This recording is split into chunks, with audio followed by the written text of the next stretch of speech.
Hello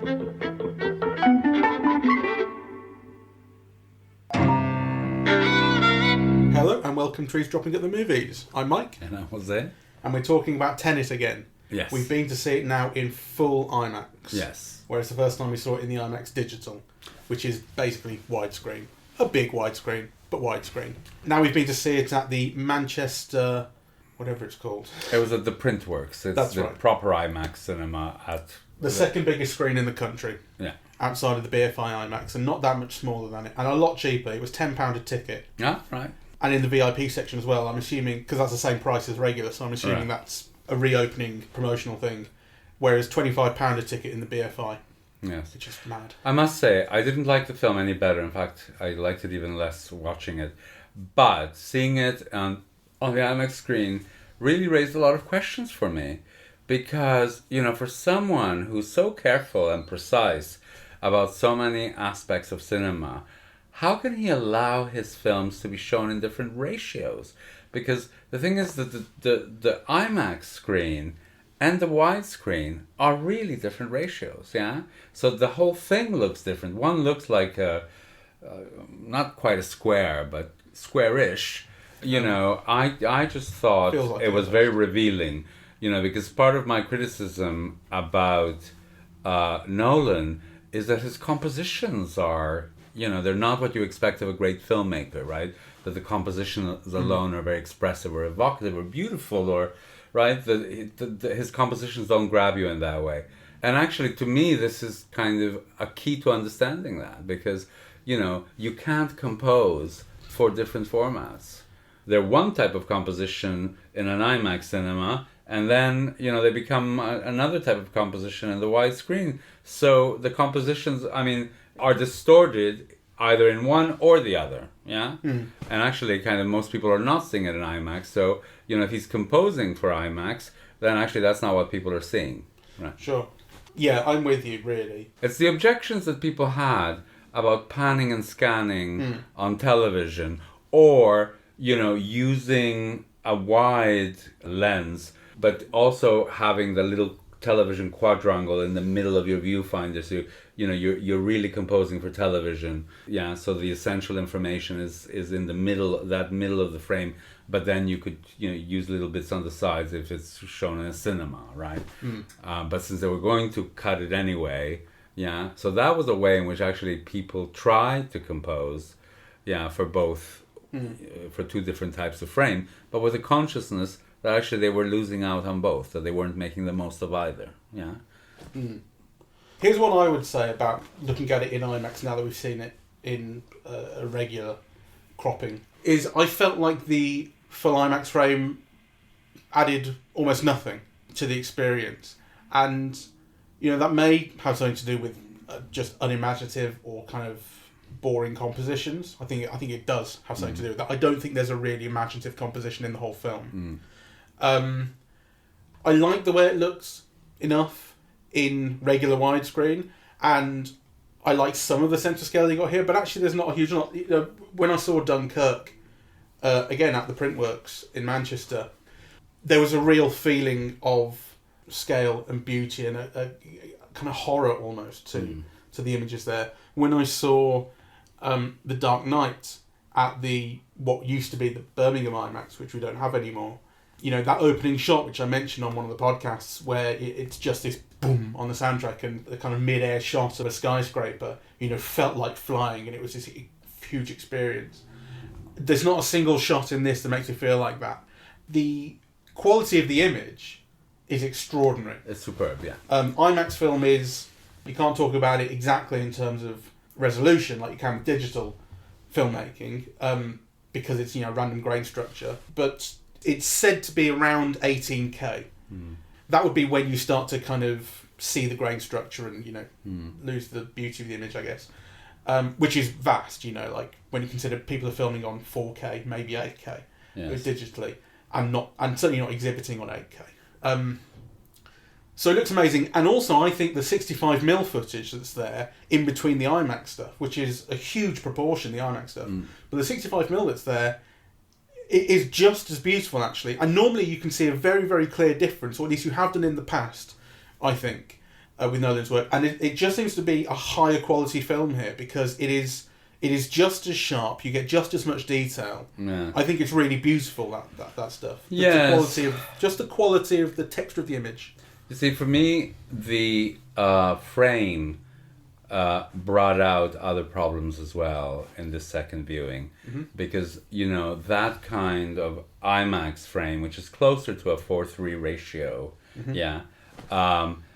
you would expect is very good for faces, for framing performances and performers, and of course I love the big screen and so on because you are in people's faces, or people's faces are on your mind and body, right? Like it normally forms like a kind of a link with the performer that I think is more intense, and it really brought out the inadequacies to me in what's his name, the protagonist, John David Washington. John David Washington. I thought it's one thing to be a blank like Keanu Reeves is in The Matrix. In The Matrix, but Keanu Reeves is so charismatic and beautiful, and he moves with such grace, and you can't stop looking at him, right? Whereas actually, I just thought, what's his name again? John David Washington. John David Washington. I mean, it's not that he was bad, but he lacked charisma. Yeah. Yeah. Well, I think this is a criticism I made in the first podcast. Okay. That, I think the film is trying to use him as a kind of Neo. Right. In that sense of a blank to learn about the world. And actually, he doesn't carry that off. I wish he had more of a reaction to things. In a sense, I liked him more to some degree here. I liked more the spark that he had with Robert Pattinson. I think they do have chemistry. It's quite light, but I think they do. I mean, I think, obviously the scenes get livened up because Pattinson is so charismatic, and you can't stop looking at him, and he's doing more interesting things, with his line readings and so on. He's a better actor, and B, he's a star, neither of which Washington is. I agree, and I do essentially agree that John David Washington's performance is a problem. But what I was reflecting on this time is how beautiful he is. I mean, maybe we can disagree on that, and maybe as a gay man you would disagree on that. I think he was very pleasurable to look at. He's trimmed his beard to within an inch of his life. He's very well taken care of. I think he has a beautiful kind of complexion, the kind of quality of his skin, and the film really picks up all of that about him. There's something very soft and beautiful about his skin, and I thought actually it's a real pleasure just to look at this guy. Yeah. I really like that. I don't see that. And I was thinking, imagine what somebody like the now late Chadwick Boseman would have brought to this role. Yeah, where he just smiles and like screen lights up in Black Panther, right? I mean, there's nothing like that here. Yeah. So out of a young crop of black stars, who's the other one who's in Creed and Fruitvale Station? Oh, Michael B. Jordan. Yeah, he's wonderful, right? Imagine either of those two in this part. I think the film would have been different, really. So it made me appreciate Pattinson more. And also, Debicki is just, I think she's wondrous to look at. The Kenneth Branagh, I think he's also charismaless and very unsexy, deeply unsexy and so on. But he's a very good actor. So actually he brings in that sense of menace and so on, through performance. Yeah, he's not relying on, charisma or screen presence or the camera loving him or all those things that we often use to talk about stars. He's not a film star, but he is a very accomplished actor, and he kind of brings that into play in the film, which I think makes Washington's weaknesses all the more apparent, because he's not really doing one and he's not doing the other. Yeah. Shall we just quickly say we've done well to not talk about spoiler territory up until now, but I think we probably will be at some point. Well, we did before, so why not again? Well, just there will be spoilers coming up, I think. At least some of the stuff I want to talk about is spoiler related. So were there things you enjoyed this time that you didn't the first time, for instance? Yes, but they're really, Well, give me a sense. Silly Queenie things. So, for example, one of the things that I loved in an IMAX was that you could tell the texture of people's clothes, right? So those woolens and worsted and those wonderful, fabulous suits that Elizabeth Debicki wore, you could tell that the white shirts that Michael Caine and Kenneth Branagh wore were deep, rich, thick cotton, with the little dots on them. Yeah, so the production values come out through the film. That's right. So I paid, kind of attention to all of those things. In terms of the plot, in terms of the action, in terms of the whole idea of time, I had even more problems. And the thing is that for me, like, the second viewing only revealed weaknesses. So it's not as if I felt, I missed something the first viewing and now I have a deeper appreciation of it. It was almost like the opposite, right? I feel I come out of the second viewing with a worse opinion of the film than... Can you give me an example of the kind of... Yes, I mean, I was looking this time very actively for the action sequences, the going backward and forward, right? And it just felt silly, really. And it felt also kind of basic, like, so... a lot of that was just using reverse motion, right? And clearly there was a choreographing of the extras as well, but it felt banal because there's no payoff, right? So again, one of the things that I criticized last time was, the sense of danger of, buildings falling and then they go the reverse, right? I mean, you just don't feel any sense of excitement or suspense or worry that a building might fall on any of them, right? So that kind of brought out the lacks more clearly to me. The thing about the time, it made it even seem more stupid to me, right? Because this time I was thinking, that the film was kind of unsophisticated. So I said before that comic books had been doing this 50 years ago, and you brought out a Red Dwarf thing. Yeah, I was reminded in the week of an episode of Red Dwarf from 1989, which is Series 3, Episode 1, called Backwards. And it's a very well-known episode, and I've seen it before, where the characters literally visit, or they go through a parallel universe. They go through a time hole, I think. It's a comedy show. And they go to a parallel Earth where everything is backwards. So time runs backwards. Also, place names are backwards, so London is not null. There's a job listing in a newspaper, and they go, it's got very good demotion prospects, so everything is backwards in this world. And because I didn't know why you were bringing up comic books specifically, because it seems to me that time travel and time inversions and all those kind of playings with time have happened in pretty much every medium, not just comics, novels and films. Well, I mean, I just mentioned comics because that's where I encountered it. I mean, I was a tween, who was mad about comics. Yeah. And, that's how I encountered it. And it was much more sophisticated in the comics, than what you see in Nolan. So, for example, one of the things was that people keep going back in time, right? And so theoretically, that's an endless loop, right? I.e., Kenneth Branagh could see previously or could revert back in time, right, before his death, right? So the film makes this thing about killing him at a particular time in order to avoid that, right?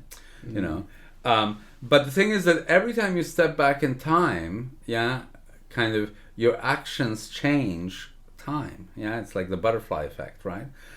So what happens is, in comic books at least, is that you could go back in time multiple times, but actually those realities then exist as alternate realities, kind of equal possibilities, across different timelines and worlds, They don't end. Well, it does depend on your particular fiction's version of time travel. There are many. There's not one idea of how time travel works. So in some things, there's an idea of going back in time, and whatever you end up doing has already happened. So you're fitting into whatever's already there. And this has a sense of that, for instance, in the bit where Elizabeth Debicki's character goes back to the boat and she kind of plays herself in that holiday in Vietnam. And then she jumps off the boat. You'd realise that's what she saw. Yeah, she saw herself. Which is basically the thing from Interstellar. Yeah. It was me all along, but done better. I mean, I think it works better here. And I think the reason it works better here is because it's not fundamental to the centre. Like, the thing about Interstellar is, all along it was me, and that's the most important thing, and it was dumb. Whereas here it's a side thing. That is kind of one idea of time travel. You go back, and even though you might think you're changing things, they have already happened, so you're just, whatever you're doing is somehow predetermined. And there are versions of time travel like Back to the Future where you go back and change things, and literally things change in the future, the butterfly effect thing. Yes. So it's not just a case of this is how comic books always did it. There will have been different versions. But this is a film which is based on a continuous going back in time, yeah? So characters don't just go back in time. Yeah, they travel through time. They travel through time, and they do so repeatedly, yeah? Well, they can flip whenever they like. They can flip whenever they like, and they can change things whenever they like. But if they change things, then things have been changed. Unless they have already been changed, and they're just they're doing what has already having been done. No, because once you return back in time, then you can't use that excuse anymore. The timeline, the reality of that timeline alters. What do you mean? Well, so for example, let's say, I go back in time, yeah, and I see that I myself am crashing into this car, and I intercept it so that the car doesn't crash, right? Well, next time when I go back in time, yeah, if I go back post that moment, then that time has already been changed. But does that happen here? Doesn't it? I don't know. Does something like that happen? Yes, because Kenneth Branagh keeps going back in time. Yeah, he goes back for the Goya painting, right, and kind of removes it before she gets it. And yeah, my understanding is that he goes back repeatedly in time. That did require some explanation for me, or at least that came to, that I noticed that because he removed the Goya painting from when they attack the Freeport, which is where it's being kept, and he says, "I've always had very good instincts about that," and it's not clear exactly what he means by that, whether he's had a message about that, because there is this whole thing about sending messages, and not just messages but items. So there's a thing about the gold that he receives on the boat. It flies up to his hand, so this is backwards travelling gold.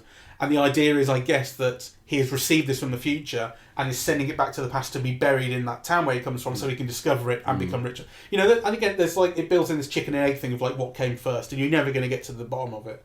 But then that I suppose does to some extent go into the forwards and backwards thing, because if the idea is, and this is completely not shown at all, so this is just speculative, but I'm thinking about it, right?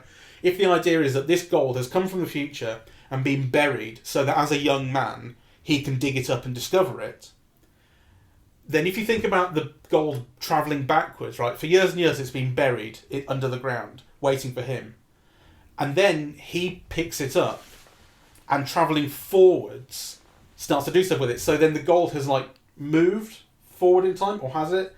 So that is somewhere where his actions affect something that has already happened.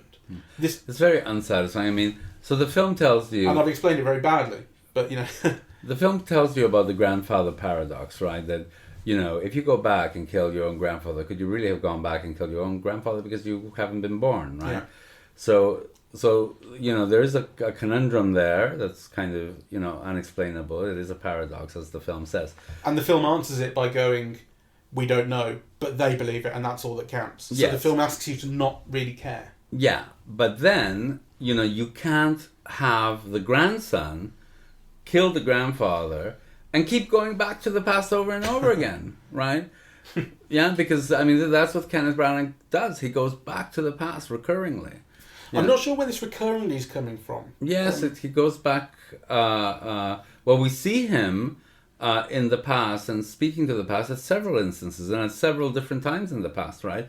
He talks to the protagonist, at the moment that the bomb is about to go off. He meets with him in that corridor. There's the car chase where they meet again. Those are several different instances. Oh, but are they different travellings? Isn't that on the same journey, basically? And when he speaks to him on the phone, it's when he's gone back to that moment, that holiday, and then reverted back to travelling forwards. Yeah, from what I understand, from what I was getting out of the film, and I think the film really rewards a second viewing. I felt it was, once I was used to roughly what was going to happen, it was kind of filling in details. I was picking up on things that I missed. All the dialogue, for instance, that I felt like I'd missed the first time, stuff about the algorithm and stuff, I got more of here. And it's not at all because the dialogue itself is any clearer. I'm not sure that it is. But I was accustomed to what I was going to have to listen for, so I picked up on more. But when I got out the timeline this time, what seemed to have been clarified is it's basically 2 trips. They travel forwards up until the banana room, as I called it in the first podcast, the blue and red room. Then they travel backwards a week, back through the car chase, back through the attack on the Freeport with a jumbo jet, and back to, they're talking about the 14th, I guess, which was when this holiday in Vietnam was on the boat.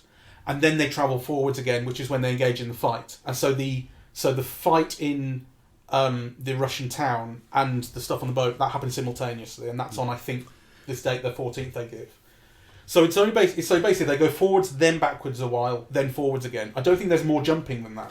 But doesn't the Robert Pattinson character... He jumps slightly differently. He takes things upon himself, but I think the bulk of the characters just go backwards in one long go once. Yeah, but I believe that the Robert Pattinson character says that they're going to meet again several times in the past, right? So the sense of a recurring traveling into the past is something that the film tells you is a fact. Says to John David Washington. Yeah. At the end when he says, Yeah. I've got a past and stuff. Yeah, because so the end of one meeting is the beginning of another, but then he says they will meet many different times. Yeah. So yeah. Well, I mean, I don't know. That's really external to what's going on in the film, though. Well, it's part of the film. It's amongst the closing lines of one of the main characters, right? So it's what you're told. Sure, but I'm not sure what you're getting out of that affects what we see in the bulk of the film. Well, but for me, it made all of those elements even more confusing and unclear and kind of illogical, right? Because every time you go to the past, you're changing the future, right? So you can't just keep going back and expecting things to be on the same continuum. I mean, I let that go. Okay. Well, you have to because. But well, here's the thing. It's an interesting thing because I've been thinking about this for 4 days and I've been making all sorts of notes, and I talked to my brother as well on Friday night. He saw it the day after we did at the BFI, and he was really angry. Like you were a bit grumpy maybe. He was fucking angry. He was just shouting. I couldn't get a word in. He was like, and it was, I think for him it was about disappointment. Like he wanted this to be so much more. He was very, very angry with the way it was going and stuff. Anyway, point is, I've been thinking about it a lot, and it occurs to me that one of the pleasures of Christopher Nolan's films is sitting down, working through the logic in your head, thinking about it. That's something I enjoy, and I have enjoyed it for the last 4 days. I enjoyed it a lot with Inception. I enjoyed it with The Prestige. Like, just working out the kind of puzzle box of the film is a pleasure, actually. I'm not sure it's a pleasure for everyone, but for me it is. And I don't think that's something to be sniffed at. I like that. I mean, we've just been having a conversation for 10 minutes about how the logic works, and you're just expressing dissatisfaction with it. Yes. But I just think it's stupid. But still, not well thought out. But still, I've liked working through it, and I think that's... And so that line of dialogue, it's a kind of... The film sort of contradicts itself. That line of dialogue that Clémence Poésy has, the French girl who runs the lab at the start, where she shows him the backwards running gun and the backwards running bullets, and she says, don't try to understand it, just feel it. I wish the film to some extent would take its own advice, but on the other hand, the fact that it doesn't, and it so insists upon its logic and its rules and playing through all the possibilities of the world it's set up, is really a pleasure for me. Well, that's what I like. I'm happy that it's a pleasure for you. My own feeling is I'm not wasting that amount of thinking time on something so stupid. You can't ask people to think and say thought doesn't matter. Ignore it, feel it.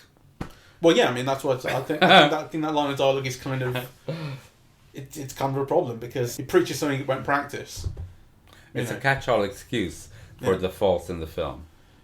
Yeah, to some degree, if there are faults. But then I like thinking about them. I've enjoyed thinking about them for 4 days. How does the logic work? And when it comes out on DVD, I will go through... I'll look at the chase scenes, and I will go frame by frame on what's going backwards and what's not, and how's it interacting, because I do like that. And that's really not to be sniffed at. And when we were talking... Well, I'm not sniffing at it, but it's almost like I wish you'd devote that attention to better films. I mean, I know what you mean. But and here's another thing, right? the fundamental reason that I like the film more today is because I knew what to expect, and so I could appreciate the details and appreciate putting together some of the way it's working more in my head, because it wasn't just a surprise to me. Much of what's happening in the first time round, I was not making any sense of because it was just throwing things at me. What I like more here, for instance, is the blue and red room, the banana room. I hadn't really picked up the first time that the reason that on the blue side of the room, Kenneth Branagh's dialogue sounds garbled is because he's literally speaking backwards. It's being reversed. And then the reason it comes out of the speaker is because the speaker is reversing it so his question can be understood forwards. Because it kind of sounded like he was speaking Russian, you know, because I couldn't understand it. And then, of course, you go through the room and you hear his questions being shouted, and you hear John David Washington speaking what effectively is backwards. But I hadn't, because it was kind of happening quickly, I hadn't picked up that that's how that was working the first time. You're literally watching backwards action. Yes. Made it clearer this time. And also the thing of when people go into the turnstile, as I now know it's called, the backwards making machine, they go in and come out at exactly the same time because that is a hinge in time. I hadn't appreciated that the first time, you know. So again, made it clearer. I grant you that, Yeah. and I get that, right? You see it again, and you notice more. But actually, the noticing more didn't end up making it better for me, or more complex, or it just, you do notice more, you know. Things that you missed out the first time, you do notice. You certainly notice all the rhymings in different parts of the film, you know, kind of much more clearly and so on. But it just didn't add up to a better film. So, you know, no, I agree with that. No, that's a good point. It doesn't make it a better film. It made the experience better. Yes. I liked understanding more of it. Yes, I mean, I like understanding more of it, but I just didn't feel it was rewarding. It didn't reward the attention. You know, it's not, you know, because normally in films that are better, you know, you watch it again and you come with a renewed appreciation or an increased appreciation, or, you know, other ideas of what the film does come to you. It makes it a richer experience. You know, to me, this didn't make it a richer experience. I just, you know, you do notice more things. You're paying attention to different things because you know the plot, right? But it didn't translate into, you know, your own appreciation is richer, but actually it confirms your initial view of the film just in a richer way, right? Yeah, I sort of see what you mean. And I do like it more. But it's true to say that what I like more is stuff that I already liked. Yes. I didn't like more anything that I didn't really care for the first time. You know, what did you think of the sound this time around? I was again paying attention to the soundtrack and not hearing anything that I really liked. Yes, or felt same with me. It's interesting, I saw a thing on Twitter that was the opening opera scene, and someone had put a piece of music from Inception over it, and it just improved it 1,000-fold. Right. You know, just the identifiable theme, the sense of the melody, just the feeling that is created in that music. And it's not to say that I just love Hans Zimmer's music kind of unconditionally, because I don't, and I think you can really feel in a lot of his music a kind of industrial feel. And when I say industrial, I mean like it's the sense that his work is like, he has like a factory of composition. Whereas if you listen to something like Danny Elfman, maybe, you know, I think a lot of Danny Elfman's music sounds pretty much the same. He goes through a lot of similar themes a lot in his work. You can really tell a Danny Elfman piece, I think, kind of within a few seconds of hearing it. He has some very similar ideas going on. On the other hand, you really feel like you know that guy through his music. I don't think you do that with Hans Zimmer. I think you feel that there's a kind of, it's like music to a brief almost. But with that said, his music does contain musical ideas and motifs that you recognise and themes, and I think the music here lacks all of that. So I didn't like it anymore. In fact, I appreciated, I suppose, when it wasn't being used, because, you know, it's so overwhelming the first time, it's so loud throughout, and that's pretty much the only comment we made. I appreciated the moments when it dropped out here, which aren't many, particularly the moment where Sata is killed and thrown over the boat, and when he hits the handrail, the music cuts out, and it's like that bit from Titanic where the guy hits the propeller blades, and actually that's a moment. This was a reasonably full cinema today. I mean, there was still social distancing and stuff, but it was like a third to half full. It was pretty packed, actually. And at that moment, I heard people gasp. You know, it's like it's quite a sort of brutal kind of death that's shown kind of face on. Like, it's the most muted reaction, though, to any Nolan film that I have seen. Yeah. Yeah, because, you know, I mean, when I went to see Dunkirk, you know, in IMAX, it's like people were practically weeping, right? You know, kind of, they were so emotionally involved. Interstellar was, you know, kind of the same, and actually I felt very alienated because people were really responding and I wasn't. And again with Inception, like, you could see that people were really dazzled by it. I didn't get any sense of the audience involvement in those ways in this film. I agree with that. There is a big sense of having seen it before, I think, aesthetically, because it is so similar, particularly to Inception, I think, in its aesthetic and kind of sub-Bond as well. Yes. And it lacks the fun and the tone of those. And in fact, one of the things I was talking about with my brother, he was very pissed off that it lacked aesthetic imagination, I suppose. It did. And I agree with your brother. And actually, we were talking about imagination in the sense that, okay, here's another problem that I have with it. It's the climactic scene in the war where they go into the sort of underground bunker, the military installment, and they're there, and that's where the physical algorithm is, and they're on opposite sides of the barrier and stuff. And I just thought, and this is something my brother brought up, is why does that have to be like that? Right? There is this adherence to the aesthetic that this is in a Russian abandoned facility, it's a nuclear bunker, that's where it's all being kept. You've been told this variously, vaguely. And so when you get into this underground bunker, it's very dark. The shots are very tight. You can hardly really see anything. You can hardly really get a sense of how many people are there and where they are. And I was just thinking, like, what's to prevent them from making a big, clean, white, bright sci-fi room and saying this is where the algorithm is kept? Just something like that. Or making it much deeper. So imagine what Spielberg would have done with that. Yeah. Yeah, it would have been a tour de force scene, right? Full of excitement and laughs and danger, and, you know, kind of, it would have gotten your heart pumping. I mean, and that was nothing. Yeah.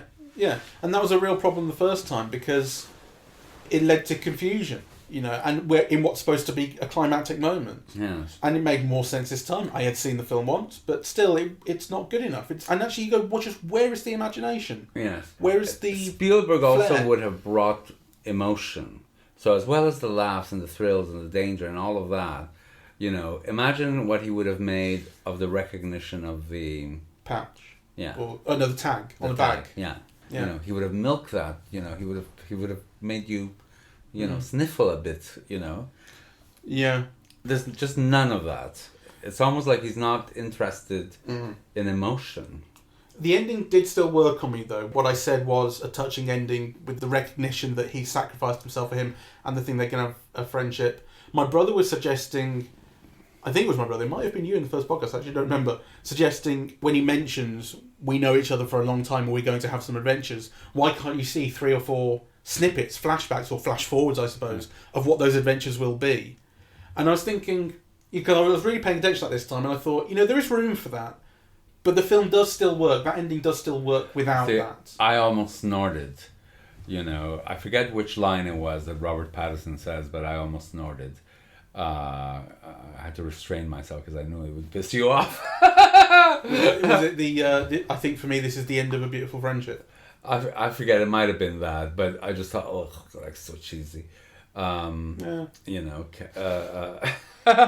Well, clearly, I mean, the thing is, clearly Robert Pattinson's character has seen Casablanca, so he's making a joke. Yeah. He kind of means it, but it's ironic. Yeah, I kind of... Anyway, the person who came off better was... what's his name? The one whom I didn't recognize. Aaron Taylor Johnson. So, you know, now that I know who he is, and I was just paying more attention, and actually, to be fair to him, yeah, because again, he doesn't come across as like a star, but he's doing interesting things with his line readings and his inflections and, you know, kind of gestures. You know, because it's a nothing of a part, right? So he is kind of bringing some life into it, right?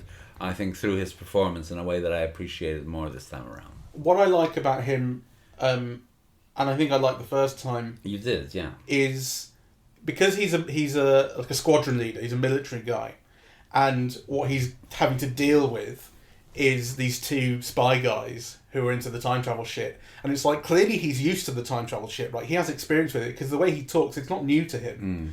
And so he talks about, what happens when we go through the thing and blah, blah, blah. And then he's in charge of giving the briefing before the big backwards-forwards war scene. So this guy's, like, used to it. And it's as though he's, like, sick and tired already of having to deal with these two chumps who think it's all about them. And, like, you know what I mean? There's a sense of, like, oh God, these fucking idiots, they don't know what they're doing, just listen to me. Yes. I kind of like about him. Well, I appreciated his performance this time around, I was paying attention to it. And so, that made me appreciate his contributions more than I did the first time around. I want to say something else that, again, was an improvement from my experience this time, which was that I realised how to approach the film from the start. And that is to say, the first time round, I didn't approach it as a spy film, which it clearly is. I didn't think of it as a spy film. I hadn't been clued in by the promotional material to think of it as a spy film. I thought of it as a kind of high-concept action film, which is why I think the first time I watched it, and the first third of the film, is spycraft. I was kind of thinking, just, bring me the time stuff. Where's the time stuff?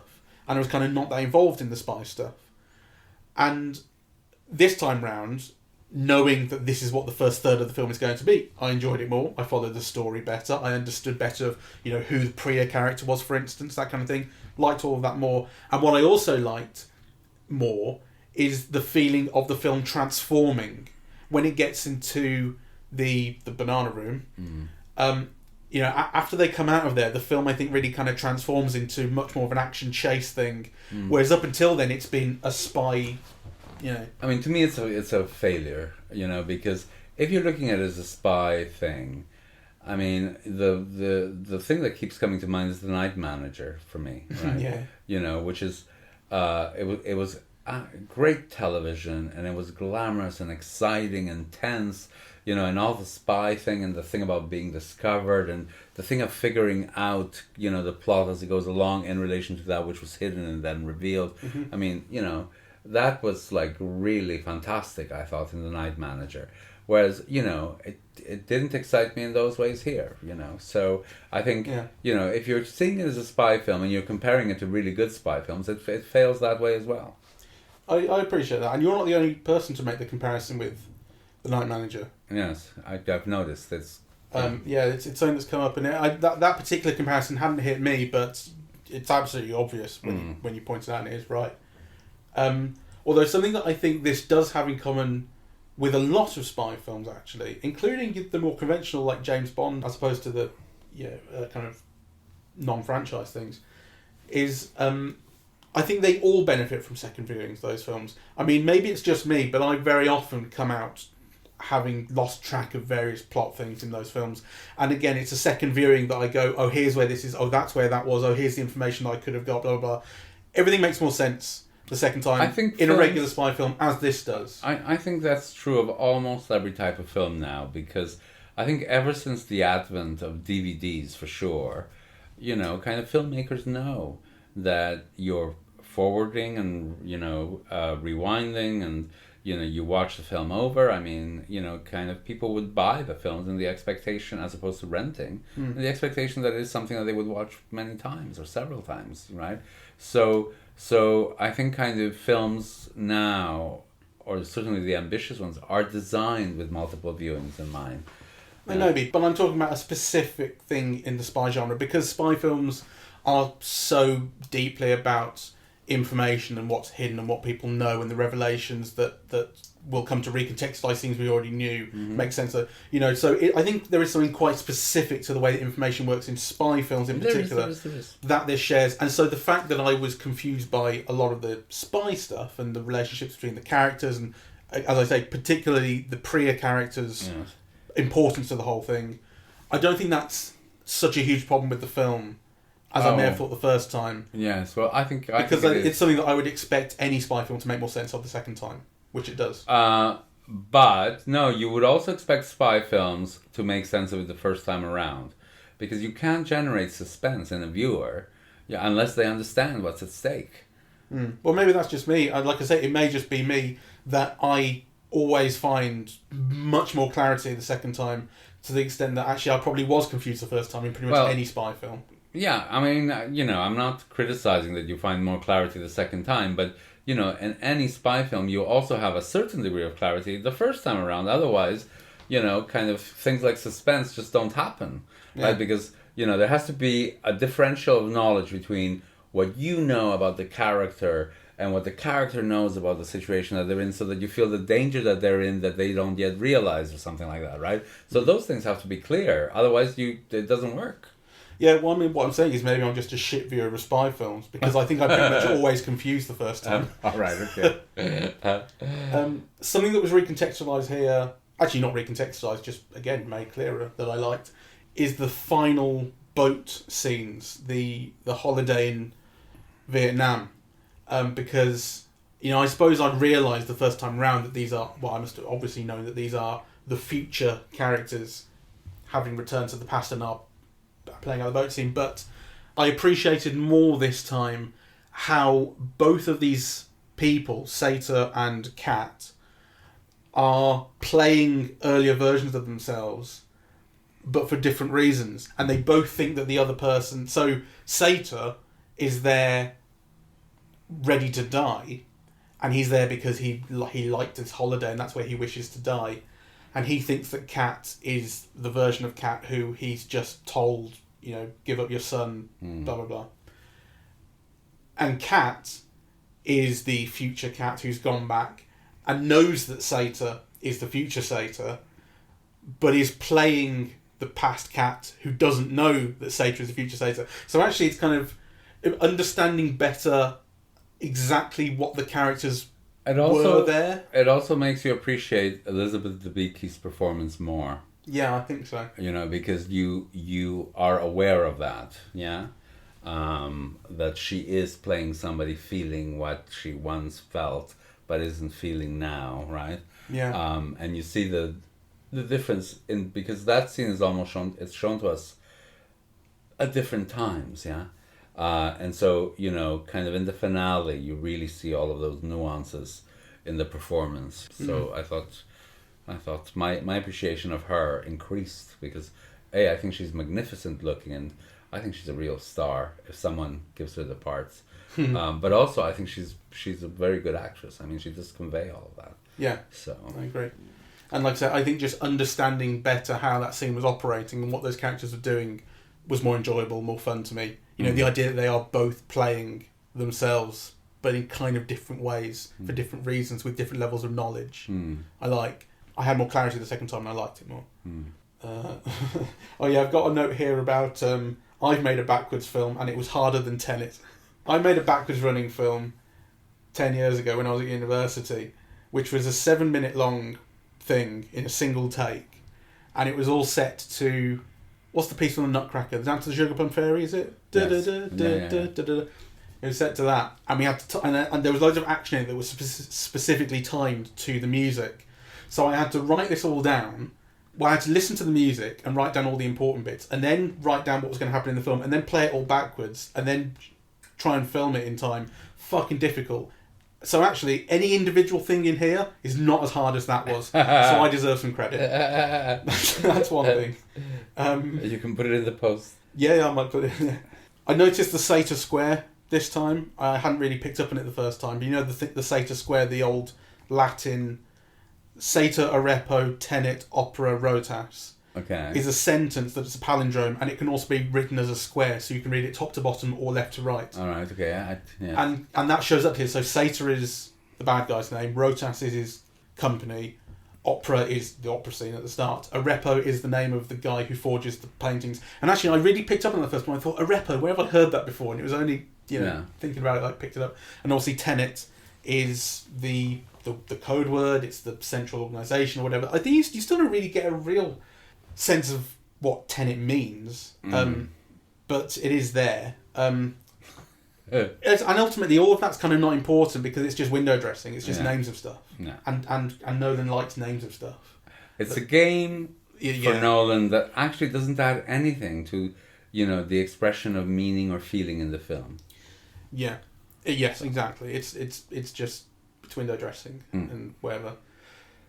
Here's something else that I think you might be interested in thinking about is the film let Elizabeth Debicki be tall, and it almost fetishizes her height. The camera's always looking up at her.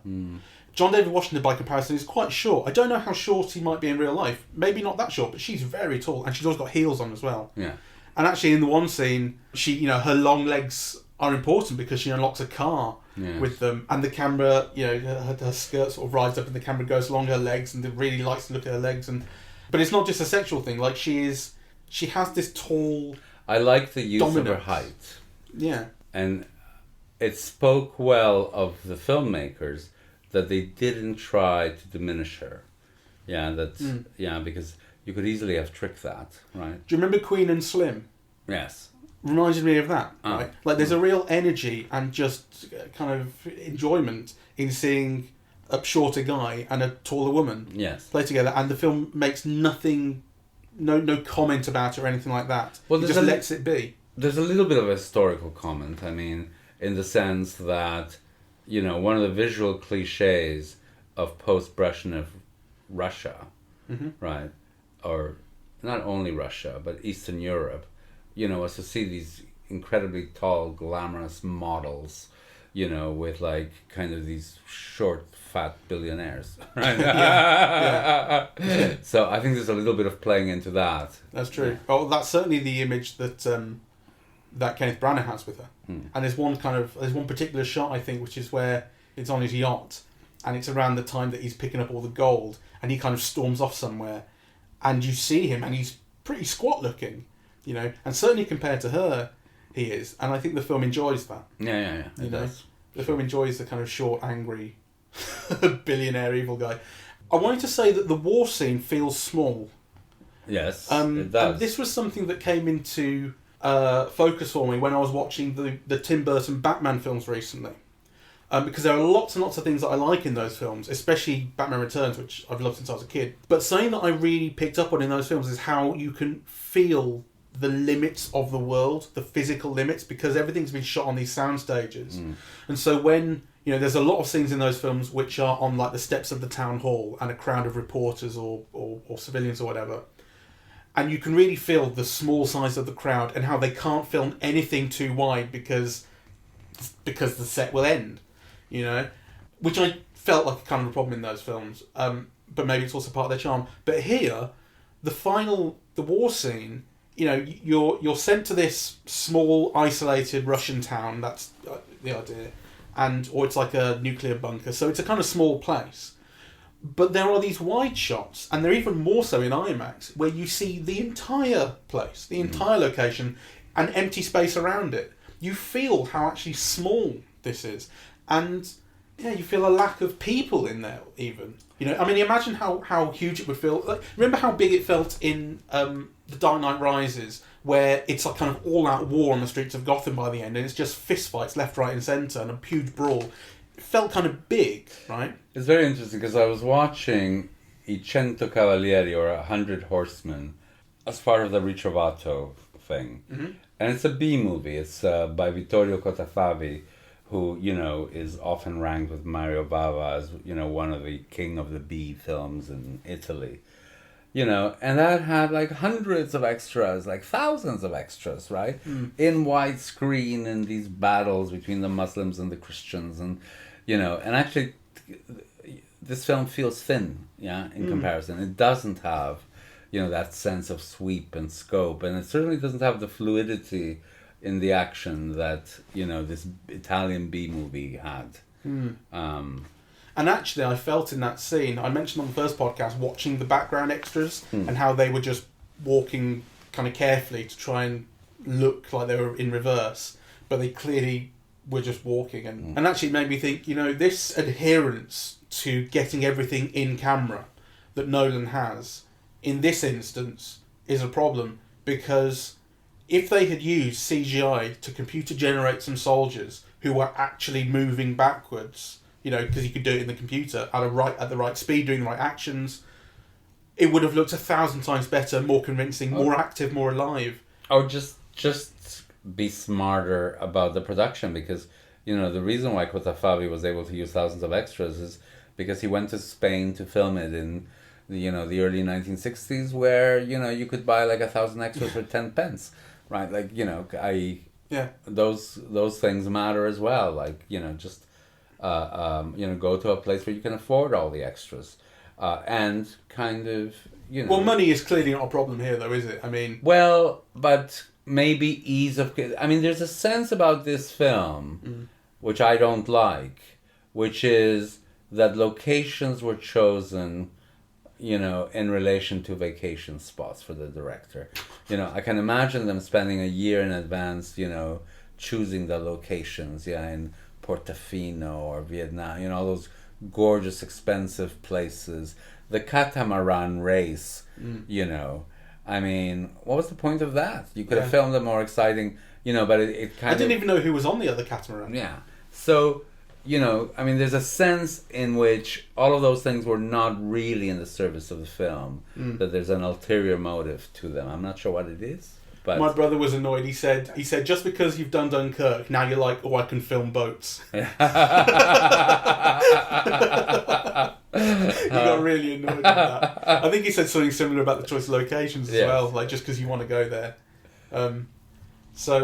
But yeah, I mean, I think when it comes to specifically that thing about the action scene, money for extras clearly is not an issue, because this is like a $250 million film. I think it's an aesthetic choice, as they always are. And I think in this case, it was the wrong choice, because that scene would have been livened up through real backwards-looking people, through CGI. Because it can be made to look very realistic. And Christopher Nolan has used CGI. He does use CGI, but he likes to talk about how much he limits it, how little he does if he can. I think it's possible to actually do that too much. But, like I say, money's not the issue. That bit where they blow the plane up and gold bars just dump on the floor feels almost like a self-referential joke as to how much money Christopher Nolan's able to spend in his pursuit of, greatness. So, final word? I enjoyed it more the second time. I don't think any of the additional pleasures had anything to do with the IMAX, really. Other than, I suppose, that clarity, like I say. I mean, I really did like looking at John David Washington. Well, yeah. But in terms of, when it comes to cinematography, kind of artistic effect or emotional effect, I don't think it added anything to my experience, although I'm glad that I saw it so I could find out. I'm glad that I saw it, because I think, this thing about the composition, seeing it on IMAX developed my thinking on it. Yeah. As far as my experience of watching it, I must say I was only mildly bored. There was the section in the middle of the film, which I found it slightly dull in the first viewing. I found dull again, but I enjoyed watching it. But it is one of those films where, like, your second viewing just confirms your poor opinion that you had in your first viewing. That you understand more, but it doesn't make the film better. Yeah. Like I say, everything that I liked here, I liked the first time. I liked more here, probably. Understood it better. I like understanding things better. I will continue to turn over the film's logic in my head. I will continue to look forward to it to come out on home media, because I'll be able to look at it closely and I will enjoy that. That is a pleasure that I don't think should be underestimated, but it's not the greatest pleasure a film can give you. I, on the other hand, will be happy never to see it again. So, thank you very much for listening. We are eavesdropping at the movies, and we are on Apple Podcasts, Spotify, SoundCloud, and YouTube. On social media, we're on Facebook and Twitter at Eavesdrop Movies, and the website is eavesdroppingatthemovies.com. Thank you very much. Please like, share, and subscribe. Yes, it helps. Give us a nice, good rating if you like it on iTunes and stuff. It really helps. Thank you. Excellent.